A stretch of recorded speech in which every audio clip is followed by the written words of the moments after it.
Vamos abrir, meus irmãos, a palavra de Deus. No livro de Atos. Atos dos Apóstolos. Capítulo 1.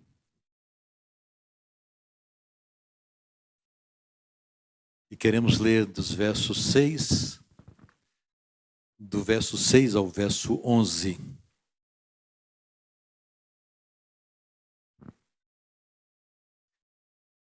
Atos, capítulo 1, versos de 6 a 11, que diz assim: Então os que estavam reunidos lhe perguntaram: Senhor, será este o tempo em que restaures o reino a Israel? Respondeu-lhes: Não vos compete conhecer tempos ou épocas que o Pai reservou pela sua exclusiva autoridade. Mas recebereis poder, ao descer sobre vós o Espírito Santo, e sereis minhas testemunhas, tanto em Jerusalém, como em toda a Judeia e Samaria, e até os confins da terra. Dita estas palavras, Jesus foi elevado às alturas à vista deles, e uma nuvem o encobriu dos seus olhos. E estando eles, os discípulos, os apóstolos, com os olhos fitos no céu, enquanto Jesus subia, eis que 2 varões vestidos de branco, 2 anjos, se puseram ao lado deles e lhe disseram: Varões galileus, por que estáis olhando para as alturas?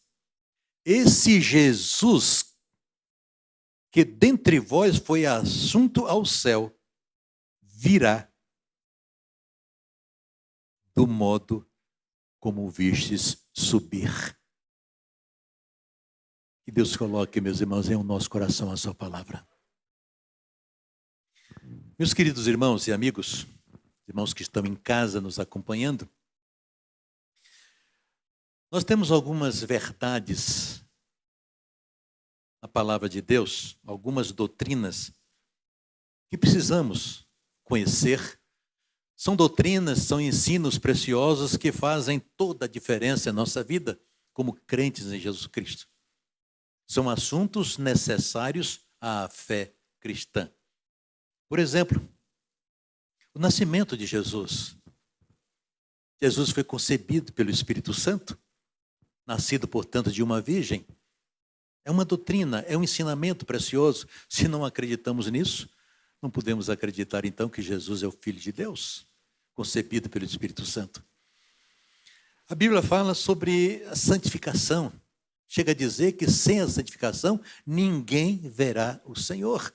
Fala, portanto, da necessidade de termos uma vida separada, comprometida, santa, através da nossa vida, das nossas palavras, do nosso viver, glorificando e honrando ao Senhor. A Bíblia fala da morte vicária de nosso Senhor Jesus Cristo, mostra-nos a palavra de Deus, desde o Velho Testamento até o Novo, que Jesus Cristo veio para nos substituir. Estávamos perdidos, estávamos em trevas, estávamos condenados a uma eternidade sem Deus. E Deus, no seu amor, na sua graça, na sua misericórdia, envia o seu Filho Jesus Cristo para nos substituir, morte vicária, substitutiva. Eu, você, que merecíamos enfrentar aquele Calvário, aquela cruz, e mesmo assim não conseguiríamos pagar os nossos pecados, mas Jesus veio, se ofereceu, se doou, se entregou e nos deu vida e vida eterna. A Bíblia fala sobre a ressurreição de Jesus Cristo, tão importante. No 3º dia ressuscitou. Portanto, a Bíblia nos assegura que Jesus está vivo e vivo para todo sempre. Se ele tivesse sido derrotado na morte e não tinha ressuscitado, possivelmente, não, com certeza não teríamos assegurado a salvação eterna. Ele ressuscitou e assim garantiu o que ele estava nos oferecendo, a salvação eterna. E a Bíblia fala nesse texto que lemos sobre a ascensão de Jesus. Ele ascendeu aos céus. Ele voltou ao seu Pai. E a Bíblia fala, ao lado direito do Pai, ele é o nosso advogado. Ele está intercedendo por nós, como diz a palavra de Deus. E a outra doutrina importantíssima também à fé cristã é a segunda vinda de Jesus Cristo. E que ele virá para buscar os seus. Ele virá para julgar aqueles que o rejeitaram como Senhor e Salvador de suas vidas. É sobre esta segunda vinda de Jesus Cristo, meus irmãos, que eu gostaria de, nessa noite, conversar um pouco com os irmãos. E quero começar citando o Dr. Tim LaHaye, pastor Tim LaHaye, em um de seus livros, quando ele fala sobre a segunda vinda de Jesus Cristo, ele diz: a segunda vinda de Jesus Cristo a esta terra é um dos eventos mais significativos em toda a Bíblia. Somente o Novo Testamento inclui 321 referências a essa ocorrência impressionante, tornando-a a segunda doutrina mais proeminente apresentada nas Escrituras depois da própria salvação. Interessante, esse é um assunto que a gente não fala muito. Esse é um assunto que talvez a gente não estude muito. Nós estudamos sobre tantas outras doutrinas que são necessárias, são fundamentais à fé cristã, mas às vezes negligenciamos e deixamos de lado essa doutrina que é de grande importância, a volta de Jesus Cristo, o retorno de Jesus Cristo, como ele promete. A segunda vinda de Jesus Cristo, meus irmãos, é referida em muitos dos salmos, é referida por quase todos os profetas, por todos os apóstolos e, claro, sobretudo, pelo próprio Senhor Jesus Cristo. O Novo Testamento ensina isso. Em cada 30 versículos e em cada capítulo da primeira e da segunda carta aos Tessalonicenses. E além disso, todos os 9 autores do Novo Testamento o mencionam em 23 dos 27 livros. Portanto, a Bíblia está cheia, plena de informações preciosas, de alerta, de exortações, de ensino sobre a volta de nosso Senhor Jesus Cristo. Obviamente, quando lemos a palavra de Deus, tanto no Novo Testamento quanto no Velho, o objetivo dessas informações é para que nós estejamos nos preparando. Estejamos nos preparando. Porque quer queiramos ou não, que acreditemos ou não, essa é uma verdade que a palavra de Deus nos ensina. Jesus Cristo voltará, Ele voltará. Várias doutrinas-chave da Bíblia são absolutamente dependentes, meus irmãos, da segunda vinda de Jesus Cristo. Citar apenas duas: a ressurreição dos mortos. Conforme a Bíblia diz que no último dia, no juízo final, os mortos serão ressuscitados. Se nós não cremos na volta de Jesus Cristo, então, obviamente, a ressurreição dos mortos não pode ser cumprida. Ela só será cumprida após a vinda, a volta de nosso Senhor Jesus. De igual modo, a vitória de Cristo sobre Satanás não pode ser completada até que ele retorne, quando ele esmagará sobre os seus pés o diabo e seus anjos. Isso só acontecerá na volta de nosso Senhor Jesus Cristo. E mais importante ainda, a natureza divina não pode ser vindicada a menos que ele venha à terra novamente. Sabe por quê? Porque ele prometeu tantas vezes que o faria. Se nós não acreditamos no seu retorno, nós estamos duvidando da palavra dele. Nós estamos rejeitando os seus ensinamentos. Nós estamos dizendo que ele falhou e nos enganou, prometendo que voltaria para buscar os seus. Então ele seria culpado de fraude e de engano se não voltasse. Mas a gente sabe que Deus não pode mentir. Jesus Cristo é verdadeiro. No Evangelho de João, capítulo 14, verso 3, nós encontramos o Senhor Jesus Cristo dizendo aos seus apóstolos. Verso 1 ele diz: não se turbe o vosso coração, credes em Deus, crede também em mim. Na casa de meu pai há muitas moradas, se não for assim, eu vou-lhe teria dito, pois vou preparar-vos lugar. E o verso 3 diz: e quando eu for e vos preparar lugar, voltarei e vos receberei para mim mesmo, para que onde eu estou, estejais vós também. Louvado seja Deus, irmãos, por isso. Então, não acreditar na volta de Jesus Cristo é dizer que Jesus falhou conosco. E nos enganou, mentiu, mas ele não pode mentir, ele é verdadeiro. Portanto, queridos, a segunda vinda de Cristo não é apenas uma certeza, é a sobretudo, uma necessidade doutrinária que confirma com exatidão, com perfeição, a promessa de nosso Senhor Jesus Cristo. Mas hoje, nesse tempo que nós estamos vivendo, quando a gente fala da segunda vinda, da volta de Jesus Cristo, alguns estão zombando e vão zombar mesmo a respeito disso. Outros talvez estejam chamando a nós que acreditamos na volta de Jesus Cristo de infantis, de tolos, que somos enganados.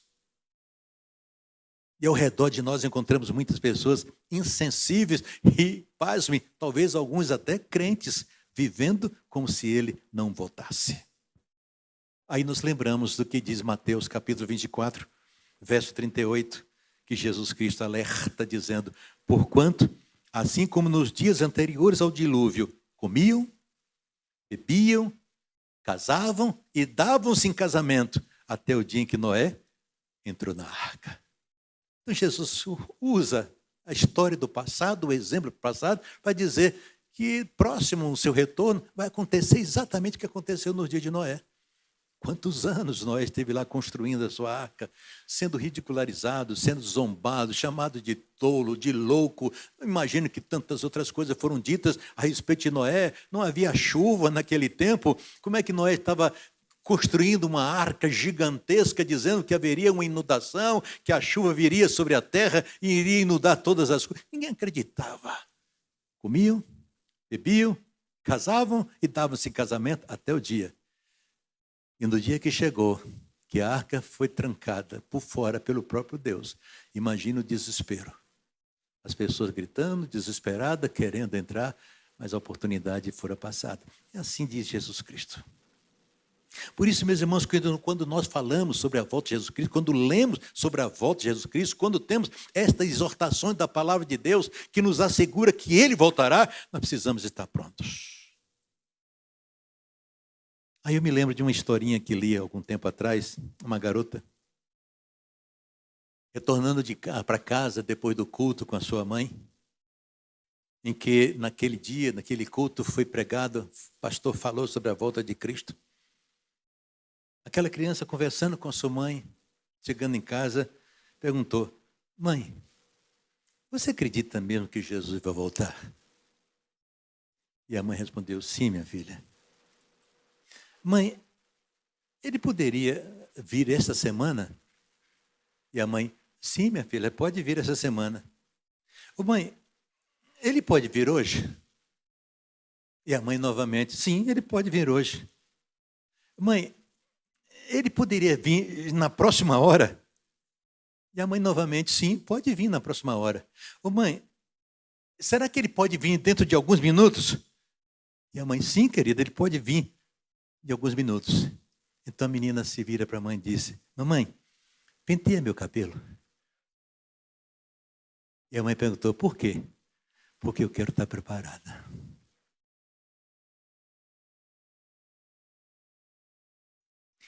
Queridos, é este o sentimento que nós precisamos ter. É esta reação que nós precisamos ter. Quando lemos sobre a volta de Cristo, quando estudamos sobre a volta de Cristo, quando ouvimos falar sobre a volta de Cristo, quando percebemos os sinais que acontecendo em todo o mundo que prenunciam a volta de Jesus Cristo, temos que, não significa pentear o cabelo, não. Significa estar preparado para não sermos apanhados de surpresa, como foram apanhados de surpresa aqueles homens, aquelas mulheres, aquela multidão no tempo de Noé. Veja novamente Atos dos Apóstolos, capítulo 1, no texto que eu li. Dita essas palavras, a partir do verso 9. Foi Jesus elevado às alturas à vista deles, e uma nuvem o encobriu dos seus olhos, e estando eles com os olhos fitos no céu. Imaginam a cena, né? O impacto que causou na vida daqueles homens, vendo Jesus Cristo sendo elevado às alturas, e eles olhando, impactados, maravilhados. Aí diz o texto que aparece 2 varões vestidos de branco, 2 anjos. Se colocam ao lado deles. E diz àqueles homens: varões galileus, por que estáis olhando para as alturas? Esse Jesus que dentre vós foi assunto ao céu, esse Jesus virá do mesmo modo como vistes subir. Aí, meus irmãos, quando lemos esse texto, tem algumas coisas que nós precisamos entender. E a primeira delas, e mais importante, ele voltará, Jesus voltará.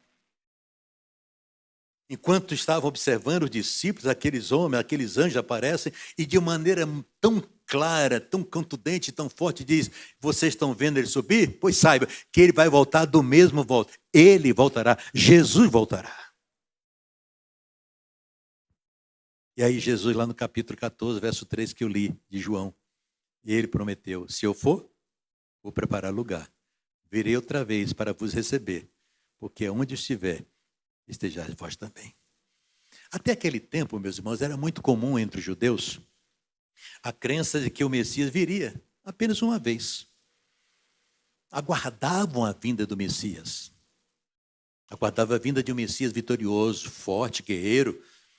Queria libertá-los do jugo romano, queria estabelecer um reino glorioso, queria se expandir por toda a face da terra. Era a expectativa dos judeus, um reino, um Messias político, guerreiro, conquistador.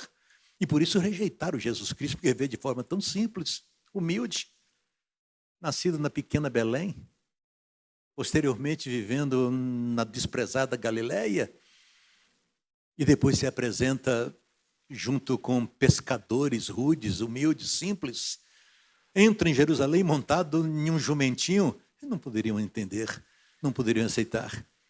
Mas ainda assim a crença naquele tempo é que o Messias viria apenas uma única vez. Não passava na mente deles a ideia de que Jesus viria, ou melhor, que o Messias viria e que posteriormente voltaria. Não. Hoje, nesse tempo que nós estamos vivendo, nesses dias, nossos dias, ainda muitas pessoas estão cometendo erros semelhantes.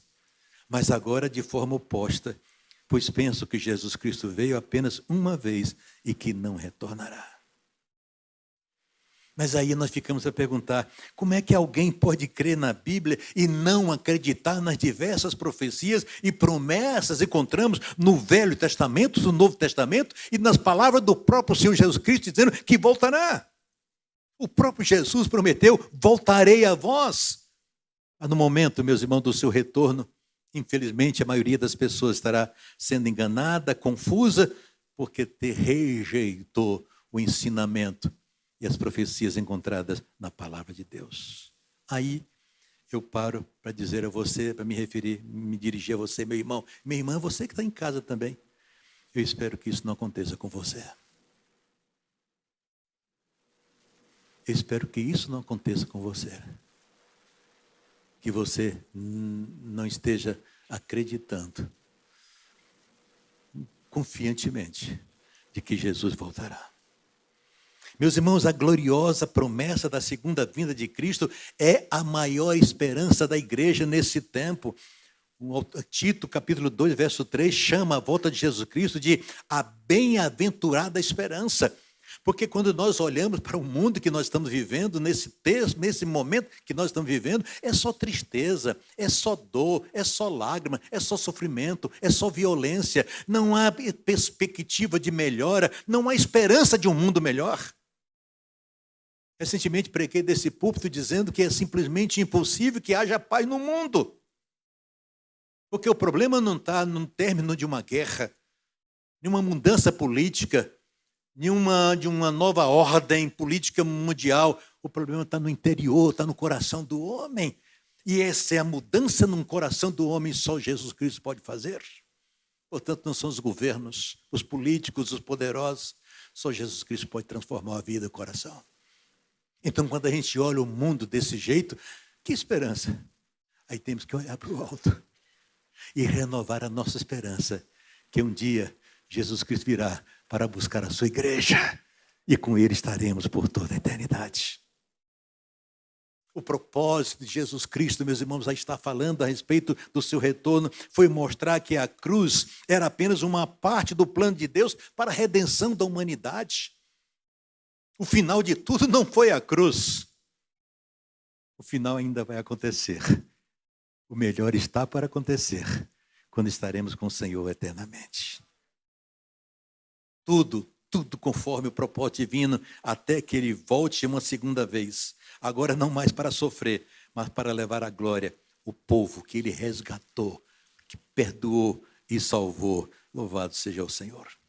Aí diante, meus irmãos, dessa verdade preciosa que nos apresenta as Escrituras Sagradas, os profetas, os apóstolos, o próprio Senhor Jesus Cristo, então só temos uma atitude nesse tempo a fazer. Temos que nos preparar. Temos que nos preparar. E como é que nós nos preparamos? O apóstolo Paulo explica. Em 1 Tessalonicenses, capítulo 4, versos 16 e 17, ele diz assim: porque o mesmo Senhor descerá do céu com alarido, e com voz de arcanjo, e com a trombeta de Deus, e os mortos em Cristo ressuscitarão primeiro. Então nós, os que ficarmos vivos, seremos arrebatados juntamente com ele nas nuvens, a encontrar com o Senhor nos ares, e assim estaremos sempre com o Senhor. Então Paulo está afirmando nesse texto a necessidade de nós nos prepararmos, porque o que ele prometeu se cumprirá ponto por ponto, literalmente todas as suas promessas. E a volta de Jesus, diz Paulo, se inicia com o arrebatamento da igreja. Aí novamente aquela pergunta que nos incomoda: você está pronto? Você está pronto? Nós estamos prontos? Infelizmente, meus irmãos, muitos se descuidam, negligenciam esse tão aguardado momento, achando que seja algo para um tempo ainda muito distante e incerto. Mas eu acho que a pergunta que aquela garotinha fez à sua mãe deve ser a pergunta também que teremos fazer. Acreditamos? Acreditamos. Ele pode vir na próxima semana? Pode vir na próxima semana. Ele pode vir no dia de hoje? Pode vir no dia de hoje. Ele pode vir na próxima hora? Sim, pode vir na próxima hora. Ele pode vir nos próximos minutos? Sim, pode vir nos próximos minutos. Ele pode vir agora? Pode. Mas estamos preparados? Há tanta gente vivendo, meus irmãos, como as virgens loucas. E chegam até a escarnecer da palavra de Deus. Mas a Bíblia nos mostra que se não se arrependerem e não se voltarem para Jesus enquanto é tempo, não verão a chegada do noivo. A porta da graça lhes será fechada. Não é mais a arca, é a graça fechada. E não haverá mais oportunidade. Outros também nesse tempo erram quando especulam, quando tentam decifrar o dia da vinda de Jesus, contrariando o ensino da própria palavra de Deus. Porque à luz dos ensinos de Cristo, dos apóstolos, desse dia e hora, somente Deus sabe. Aí eu fico perplexo quando lemos a história, quantas seitas ao longo da história marcaram o dia, a hora, o momento e até o lugar onde Jesus Cristo estaria voltando. Que loucura, que desconhecimento do ensino da palavra de Deus. O próprio Jesus disse: nem eu sei, nem os anjos do céu. Só o Pai Celestial. Por isso, meus irmãos, o verdadeiro cristão que conhece e vive a palavra de Deus, aguarda a promessa da vinda de Jesus como um evento plenamente real e certo, que pode acontecer a qualquer momento. Para tanto, estejamos nos preparando. Estejamos nos preparando. Aí talvez alguém agora pergunte: tudo bem, pastor, como é que nos preparamos? Eu quero dizer a você, não sei quantos aqui, não conheço todos que estão aqui, e mais ainda com a máscara. Mas se você está aqui e não conhece Jesus como Senhor e Salvador da sua vida, você não está pronto. A Bíblia diz que todos nós somos pecadores. Todos pecaram. E porque pecamos, destituídos, afastados estamos da glória de Deus, da presença do Senhor. A Bíblia diz que por causa do pecado estamos condenados, porque o salário do pecado, a consequência do pecado é a morte. Então, se somos pecadores, rebeldes, transgressores, desobedientes, ferimos a santidade de Deus, desobedecemos ao Senhor, então nós estamos afastados da sua comunhão, estamos perdidos e condenados a uma eternidade. Portanto, quando Cristo voltar, será apenas para estabelecer o juízo sobre aqueles que ainda continuaram rejeitando como Salvador. Então, o primeiro passo para o preparo, para encontrar com o Senhor quando Ele retornar, é recebê-lo como Senhor e Salvador das nossas vidas, confessando os nossos pecados, suplicando perdão. O apóstolo Paulo, na sua carta aos Romanos, diz: se confessarmos com os nossos lábios Jesus Cristo e crermos no nosso coração que Ele ressuscitou dentre os mortos, seremos salvos. Então é preciso confessar, é preciso suplicar o perdão e dizer que de fato Jesus é Senhor, que Jesus é o Filho de Deus, que Jesus morreu por nós. Crer no coração de que Ele está vivo, que venceu a morte e assim nos assegura a salvação. Então, quando assim fizermos, é o primeiro e mais importante passo para estarmos preparados para o retorno de nosso Senhor Jesus Cristo. Aí nos lembramos da palavra de Jesus Cristo dita a Nicodemos, um homem da religião, um líder da sua religião, um mestre da sua religião, que conhecia tanto das Escrituras do Velho Testamento, mas não conhecia essa necessidade de uma transformação interior. E Jesus Cristo diz àquele homem: em verdade vos digo, que se alguém não nascer de novo, não pode ver o reino de Deus. E Nicodemos: mas como? Nascer de novo como? Já sendo velho? Tornar a entrar no ventre da minha mãe? Não, Nicodemos. E Jesus Cristo disse que era necessário nascer da água do Espírito. Quem transforma o interior é o Espírito Santo, que nos convence do pecado, da justiça e do juízo, que nos faz nascer de novo, nos faz novas criaturas e que garante o seu selo que temos a salvação e salvação eterna. Encontramos posteriormente na carta de João, do apóstolo João, a primeira carta, capítulo 5, ele dizendo: se recebemos o testemunho dos homens, o testemunho de Deus é maior, porque o testemunho de Deus é este, que Deus deu o seu Filho. Quem crê no Filho de Deus tem em si o testemunho. Quem a Deus não crê, mentiroso fez, porquanto não creio no testemunho que Deus deu de seu Filho. E o testemunho é este, que Deus nos deu a vida eterna, e esta vida está em seu Filho. Quem tem o Filho, tem a vida, e quem não tem o Filho de Deus, não tem a vida. Ou seja, se eu não tenho o Filho de Deus como Senhor da minha vida, eu não estou preparado para o seu retorno. Aí Ele não virá para me buscar, para nos resgatar. Ele virá para estabelecer o juízo sobre nós, se não cremos no sacrifício que Ele fez em nosso favor. Então esse é o primeiro passo para nos prepararmos, crer em Jesus Cristo.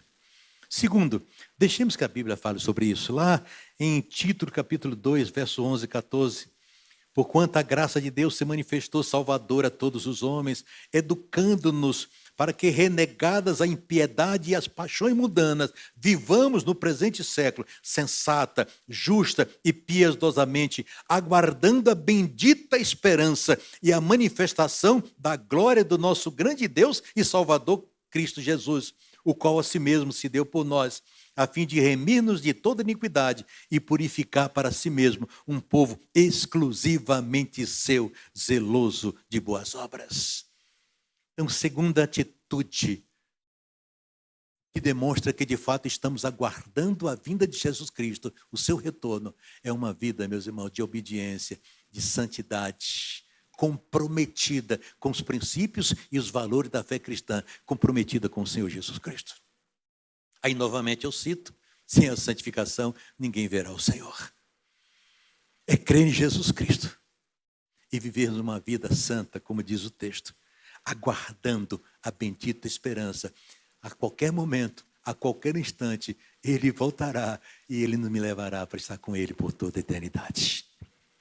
A maneira de esperar a volta de Cristo, meus irmãos, é mais importante do que todo o conhecimento que você possa ter a respeito de todas as doutrinas bíblicas, até mesmo a doutrina da volta de Jesus Cristo. Não basta conhecer, mas precisa esperar confiantemente, comprometido com Ele. Essa questão de esperar é uma coisa maravilhosa, essa expectativa. Me permita citar muito rapidamente o dia do meu casamento. Aquele dia, como é que a gente esquece? Não dá para esquecer. Expectativa, Primeira igreja batista de Itabuna, casamento marcado para 18 horas. Terno novo, gravata nova, diferente. Pela primeira e única vez na vida fiz as unhas, colocou lá um esmalte na unha.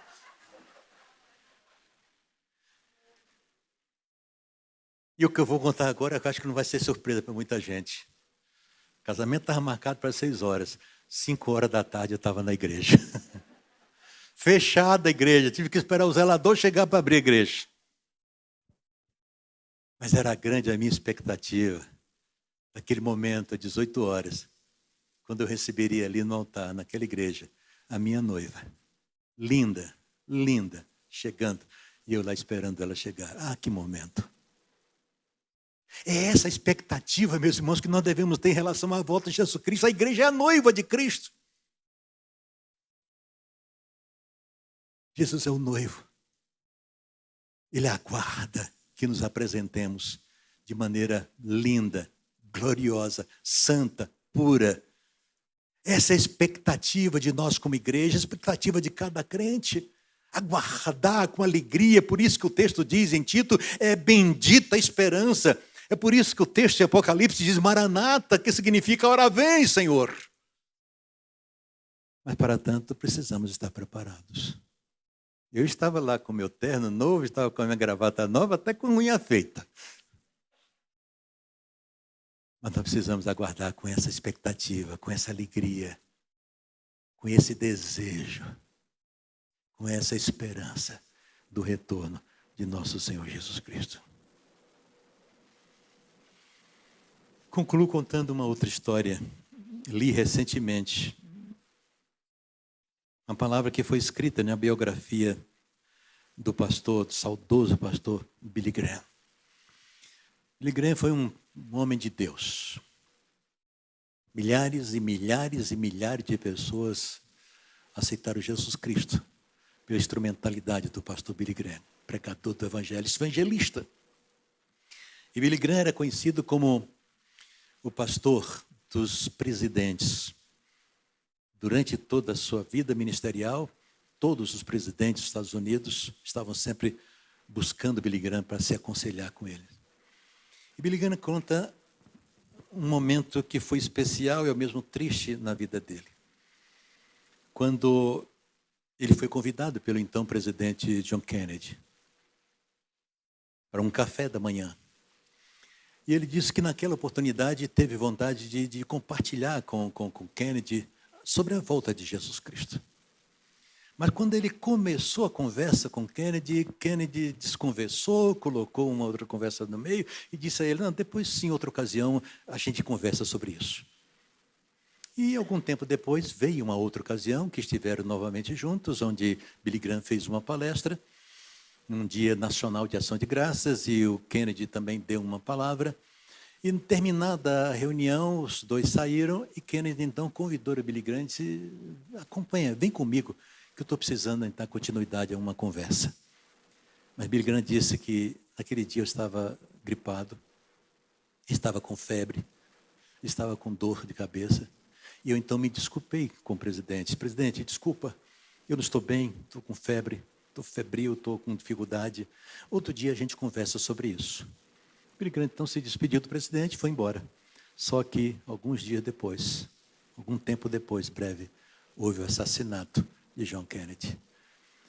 E Billy Graham disse, eu não consegui ainda me perdoar, porque talvez aquela conversa seria a oportunidade de preparar John Kennedy para o encontro com o Senhor Jesus Cristo. Ele partiu cedo. Aí quando eu li essa história contada por Billy Graham na sua biografia, eu fiquei pensando, meus irmãos, no tempo de hoje, tanta gente que a gente conversa sobre esse assunto, inclusive, com esta indagação. Será que todos estamos preparados? Será que muitos não estão perdendo oportunidade, jogando oportunidade fora? Porque Cristo pode voltar, como aquela garotinha disse, na semana que vem, ou no dia de hoje, daqui a 1 hora, daqui a alguns minutos. Pode sim, porque diz que ele virá em uma hora que ninguém estará esperando. Seremos apanhados de surpresa, a humanidade. E ele voltará da mesma forma como ele subiu, diz o próprio texto bíblico. Quando ele voltar, Diz a Bíblia que ele separará o bode das ovelhas. Aqueles que estavam preparados, ele dirá: vinde, benditos pelo meu Pai, para o reino que está preparado desde a fundação do mundo. E para os outros que o rejeitaram como Senhor e Salvador, que não se prepararam como aqueles homens no dia de Noé, ele estará dizendo a esses: afastai de mim, malditos, para o fogo eterno. Portanto, o tempo de preparo para a volta de Jesus Cristo não é amanhã, segunda-feira. Não será no mês de abril, de maio, de junho, ou no Natal, no final do ano, ou na Páscoa, em abril. O tempo de nos prepararmos, meus irmãos, é nesse instante, é nesse minuto, porque o minuto seguinte pode não acontecer. Billy Graham se lamentou por ter perdido a oportunidade de compartilhar sobre a volta de Jesus Cristo a um presidente da nação mais poderosa do mundo, pelo menos naquela época. Mas hoje você tem essa oportunidade. Você ouviu e entende, creio, que a maneira de se preparar é entregar sua vida a Jesus. É se comprometer com os princípios e os valores da fé cristã. Você está pronto? Vamos nos colocar em pé.